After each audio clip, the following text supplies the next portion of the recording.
It's 2:30 a.m. I'm sitting in my childhood bedroom, staring at the ceiling with the weight of 24 years pressing down on my chest. Tomorrow, I have to make a decision that will change everything. But tonight, I'm having a conversation I wish someone had with me 4 years ago. No one told me that my 20s would feel like this, like walking through fog with no map, carrying a backpack full of expectations that aren't even mine. Everyone said, these are the best years of your life. But what they forgot to mention was that sometimes the best years feel like the most confusing. If I could sit across from my 20-year-old self, not to fix them, not to scold them, just to whisper truth, I would tell them 12 things. 12 conversations that would have saved me years of confusion, heartbreak, and self-doubt. I hope you're ready, because this might just be the conversation you didn't know you needed. But first, let me tell you about Sarah. Sarah Martinez graduated summa cum laude from a prestigious university. She had the job, the apartment, the Instagram-worthy life. From the outside, she was winning at 23, but inside, she was drowning. She'd wake up every morning feeling like she was living someone else's life. She'd check her phone obsessively, comparing her behind the scenes to everyone else's highlight reel. She'd lie awake wondering if the suffocating feeling in her chest was normal, or she was the only one who felt completely lost. 3 months ago, Sarah had a breakdown in her office bathroom, not because something terrible happened, but because nothing felt real anymore. She realized she'd been sleepwalking through the life she thought she was supposed to want. That night, she called her older brother, and he told her something that changed everything. He said, "What if I told you that everything you're feeling is exactly what you're supposed to be feeling? What if the confusion isn't a bug, it's a feature?" Those 12 conversations I wish I'd had, Sarah's about to have them. And so are you. Conversation 1. Confidence is a skill, not a trait. I used to think confidence was something people were born with, like blue eyes or dimples. Some people had it, some didn't. I just assumed I didn't. I remember watching Maya Chin in college. She'd walk into any room like she owned it. She'd speak up in seminars when I was too scared to even make eye contact. I thought she was just different, special, born with something I'd never have. But here's the truth I discovered years later. Confidence is a muscle. It's built when you show up, scared, and still move forward. The most confident people you see, they're not fearless. They're trained. Trained to speak, to fail, to risk being seen. I learned this the hard way when I forced myself to join a public speaking club at 25. My first speech, I literally shook so hard I dropped my notes, but I kept going. And the second time was easier. The third time, I actually enjoyed it. Maya Chin, I found out later she used to practice conversations in her mirror for hours. She'd rehearse walking into rooms. She'd write down comebacks to imaginary criticisms. Confidence isn't loud, it's consistent. Sarah realized this when she started speaking up in meetings, not because she suddenly felt brave, but because she decided to act brave. And slowly, the feeling followed the action. So here's your first assignment. This week, do one thing that scares you, not something dangerous. Something that challenges the story you tell yourself about who you are. Because confidence isn't about feeling ready. It's about being willing to begin. Conversation 2. Everyone is faking it. That person who looks like they have it all together, they're figuring it out too. They're scared too. I want to tell you about Marcus. Marcus was a guy everyone envied in our friend group. Perfect job at a tech startup, perfect relationship, perfect apartment in the city. He seemed to have cracked the code of being 20-something. Then one night, after a few drinks, Marcus broke down crying. He told us he'd been having panic attacks for months. He was drowning in debt from trying to keep up appearances. His perfect relationship was falling apart because he was too proud to admit he was struggling. "I've been performing my life instead of living it," he said. "I'm so tired of pretending to be okay." We live in a world of filters, highlights, performance, and the dangerous illusion is thinking that you're the only one lost. But I promise you this, every successful person once stood exactly where you are. Doubting, afraid, pretending they weren't. That entrepreneur you follow on Instagram, they failed more times than you've even tried. That influencer with a perfect life, they're battling demons you can't see. That friend who seems to have it all figured out, they're making it up as they go. Just like you, we're all faking it until we start believing it. Sarah found this out when she started having honest conversations with her co-workers. Turns out the woman she thought was the most put together was seeing a therapist twice a week and questioning everything about her career path. The mask isn't protection, it's prison. And the moment you take it off, you give everyone else permission to do the same. Conversation 3. Your 20s are for failing fast and often. There's this pressure to succeed early, to be the exception, to have your dream job, dream body, dream relationship by 25. But your 20s, they're not for perfection. They're for practice. Let me tell you about Elena Rodriguez. At 22, she started her first business, a boutique clothing line. She invested her entire savings, worked 18-hour days, and truly believed she was going to be the next big thing. The business failed within 8 months. She lost everything. Her friends felt sorry for her. Her Her family said, "We told you so." She felt like a complete failure. But Elena didn't quit. She took a retail job to pay the bills and started analyzing what went wrong. She realized she'd been so focused on the product that she'd ignored the customer. She'd been so in love with her vision that she'd forgotten to ask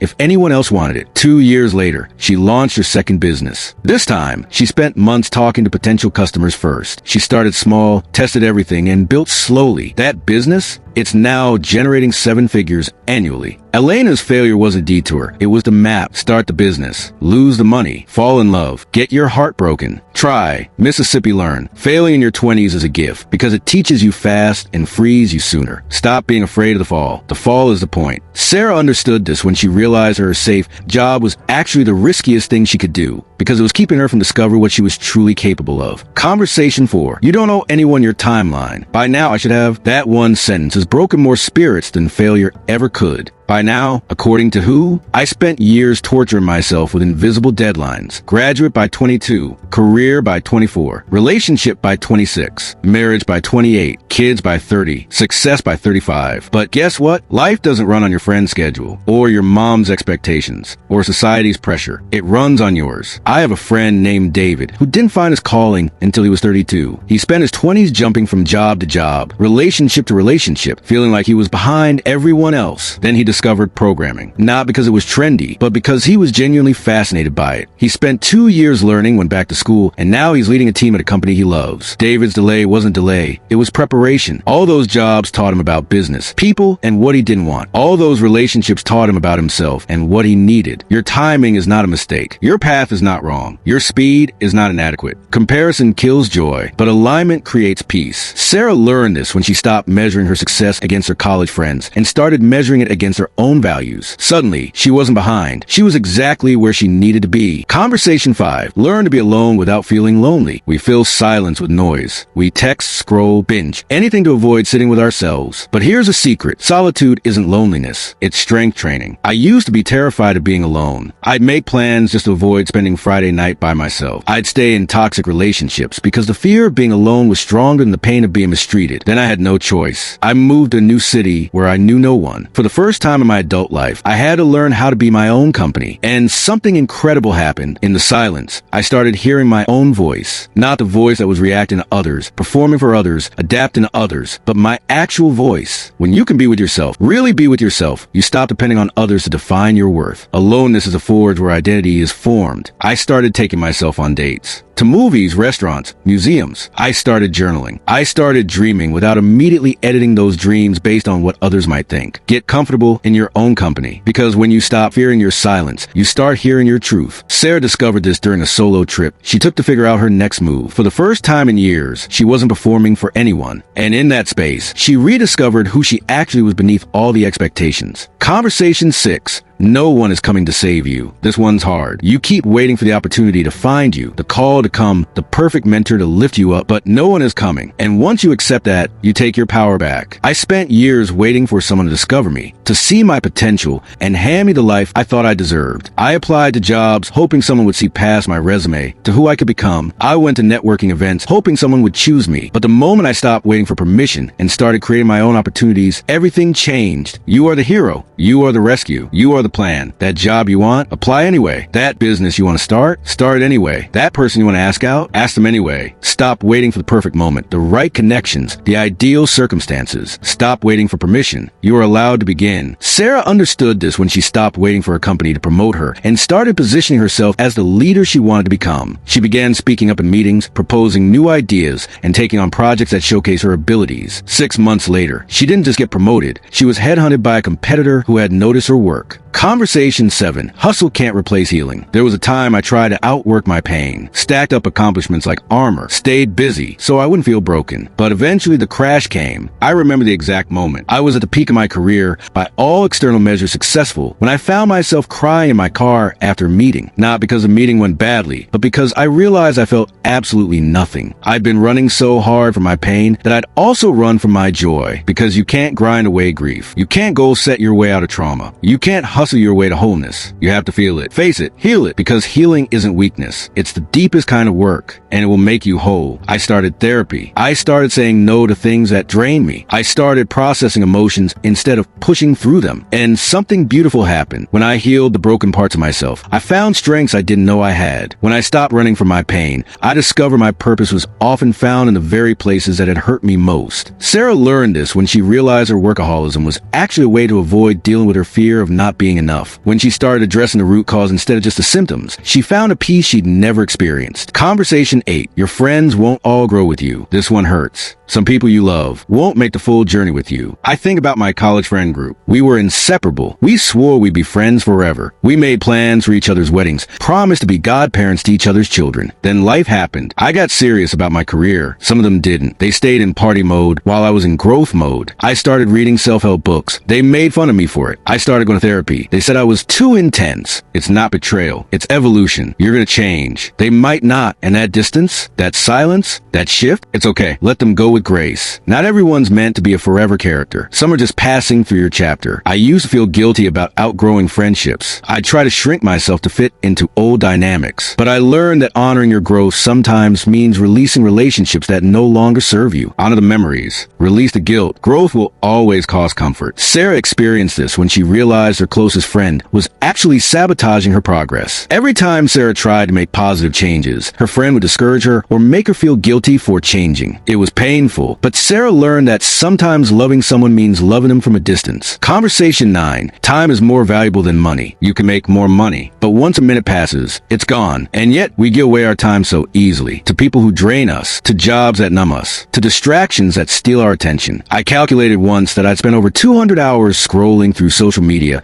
in a single month. That's 5 full work weeks of my life I'll never get back. We say yes to things we don't want to do and wonder why we feel empty. We spend hours in meetings that could have been emails. We stay in relationships that drain our energy instead of energizing us. Start treating time like gold. Invest it where it grows, on people who see you, on skills that serve you, on moments that matter. Protect your time, because one day it'll run out. Sarah made this shift when she started saying no to social events that felt like obligations and yes to experiences that align with her values. She started waking up earlier to work on her side projects instead of scrolling through her phone. The result? She launched a successful freelance business within 6 months. Conversation 10. Clarity comes from action, not thought. You won't think your way into your purpose. You'll move your way into it. So many people wait until they know. They wait for the sign, the certainty, the green light. But life doesn't work like that. I spent 2 years researching the perfect career path. I took personality tests, read career books, talked to career counselors. I thought if I just analyzed enough, the answer would become clear. But clarity didn't come from thinking. It came from trying. I started volunteering in different fields. I took on freelance projects. I shadowed professionals. I failed at some things and discovered I was naturally good at others. You learn by doing. You become by trying. And the fog clears only when you walk into it. Start before you're ready. You'll figure out faster than you think. Sarah proved this when she stopped researching the perfect business idea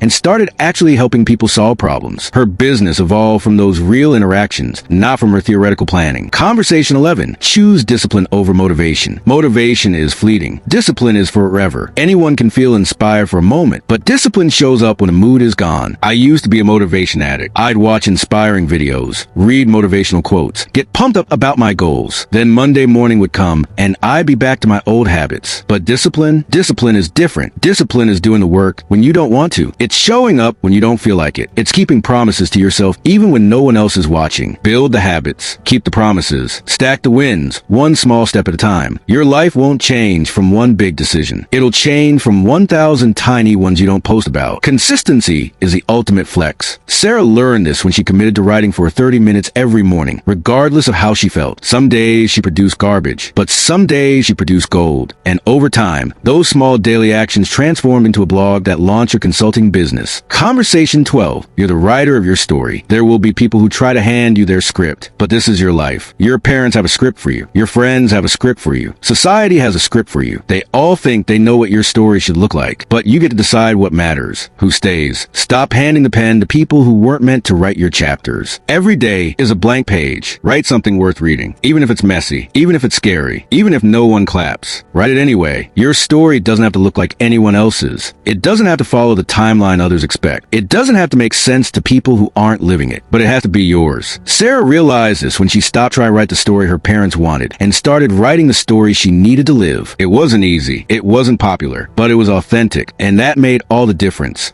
The letter to your younger self. To the 20-year-old me, to the 20-year-old you, you're going to fall apart more than once, but you'll rebuild something better every time. You'll outgrow places, friendships, versions of yourself. You'll chase things you think you want, only to realize you were meant for more. You'll get lost, but that's where you'll start to find yourself. You don't need all the answers right now. You just need the courage to ask the right questions. So breathe. You're not behind. You're becoming. And the story? It's just beginning. Like this video if you really enjoyed it. And do not forget to subscribe. See you on the next one.